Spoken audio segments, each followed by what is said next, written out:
Então, ele está realmente pensando em um processo educativo que potencialize todos os sujeitos, né? Que empodere todos os sujeitos e que os torne capazes de se colocar em condições de disputar os rumos da sociedade mesmo.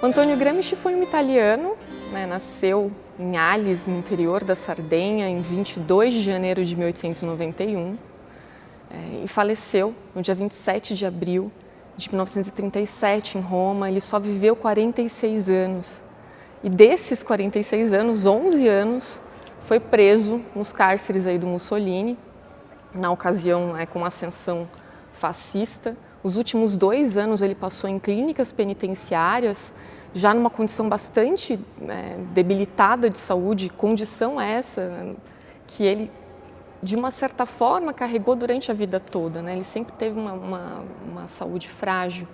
E a obra que ele nos deixa, o legado do Gramsci, traz todas essas marcas, né? Durante o seu período de juventude, ele teve uma atuação muito intensa, jornalística, né? e militante. Ele inclusive foi fundador, né, de alguns jornais, e o Gramsci viveu, na verdade, substanciais transformações definidoras do século XX, a gente pode apontar assim, né?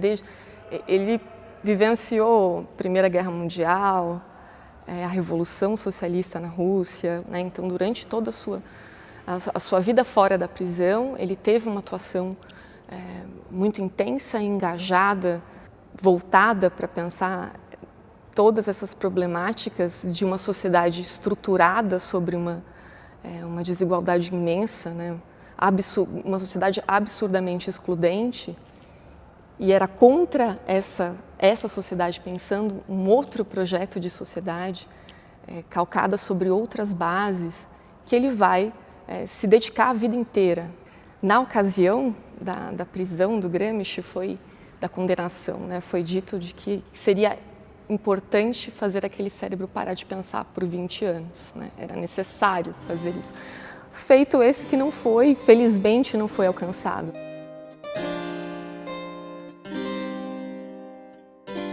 A máxima que ele defende nesse âmbito da educação para as massas é de uma escola única, ou como a gente conhece como escola unitária, né? E o que seria isso, né? É uma escola que não tenha nenhum tipo de distinção entre a formação que vai ser oferecida para os mais desfavorecidos, para a classe trabalhadora, e a formação para as classes mais privilegiadas, para quem está no comando. Ele tenta romper com uma fratura histórica que nos acompanha ainda hoje, de um caráter dual da escola, de que para determinadas classes basta uma capacitação e que para outras, né, a gente pode pensar uma formação mais ampla, né? Então ele vai defender que a escola precisa ter uma formação humanística, ampla, integral, que modere a capacidade tanto de trabalho intelectual, técnico quanto manual, e que tenha o trabalho enquanto princípio educativo. Mas quando ele fala sobre isso, ele não está dizendo um emprego, tanto que ele traz uma crítica muito forte às escolas profissionalizantes que estavam, da época, né?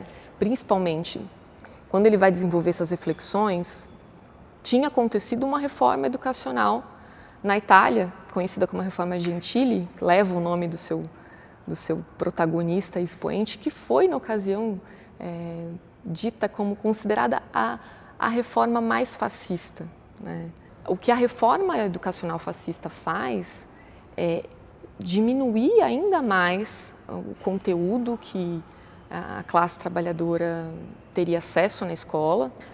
Então, quando o Gramsci fala de uma escola unitária, não é uma escola padronizada, né? Mas uma escola que não tenha uma distinção de classe, no sentido de que se oferta uma formação mais ampla a quem está destinado a pensar na sociedade e uma outra formação a quem deve ser, nessa posição assimétrica que a gente está, ocupar um mero cargo de executor.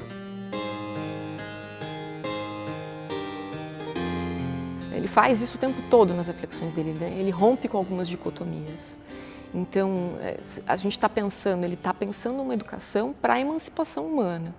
O que não quer dizer que ela não exija disciplina, que a autoridade não tenha espaço. Ele vê com muita ressalva algumas concepções libertárias, algumas experiências libertárias de educação, né?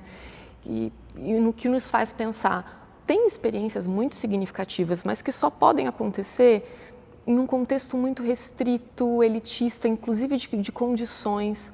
E se a gente está preocupado com uma formação integral do sujeito, se a gente está realmente preocupado com a emancipação das massas, a gente tem que pensar em políticas públicas, né?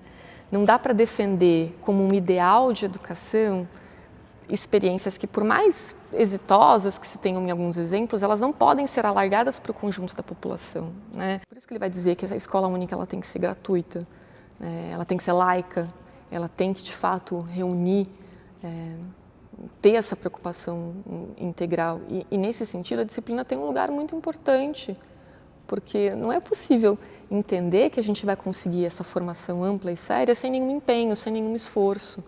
E como ele entende tudo dentro de um processo histórico, a autonomia também é construída, né? Ela não é inata.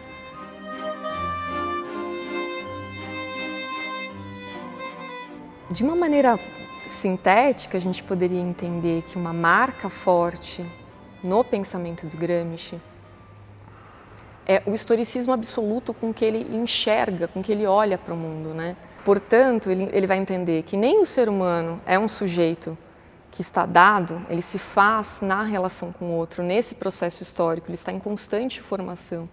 Assim como tudo que se constrói é dado dentro do processo histórico, né? Qualquer conhecimento que a gente tenha, já que ele se dá dentro de um processo histórico, ele não está apartado, né, da história, a gente pode entender como uma ideologia. Nesse sentido, religião é ideologia, conhecimento é ideologia, verdade é ideologia. Né? Não existe nada que não seja ideológico, né? Pensando sobre isso, o Gramsci ele vai estudar, se debruçar, pesquisar, ele acaba desenvolvendo inúmeros conceitos, alargando outros, reformulando. Ele estava preocupado em entender como é que a sociedade está organizada, né? E dentro desse pensamento, ele vai desenvolver uma teoria de Estado, porque ele vai apontar que o Estado ele não é só a sociedade política, né, um aparato governamental. A sociedade civil também compõe o Estado.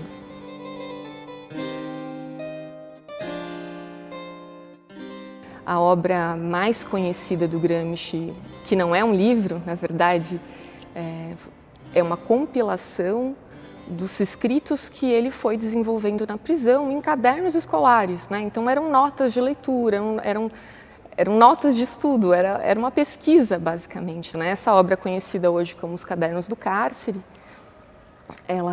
nós temos disponível hoje para o grande público 29 dos 33 cadernos que ele escreveu. De uma maneira mais focada, o caderno 12, que é o caderno que ele vai falar sobre os intelectuais, é nesse caderno também que ele vai refletir sobre a organização da escola, que fala sobre a escola única, a escola unitária.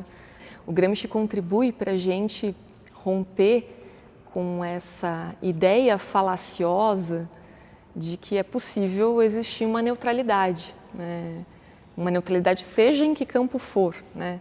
Se o objetivo é formar sujeitos capazes, né, que tenham uma autonomia intelectual, que consigam atuar na sociedade em condições, inclusive, de disputar os seus rumos, né, a gente tem que pensar uma formação que traga, que seja o mais ampla possível.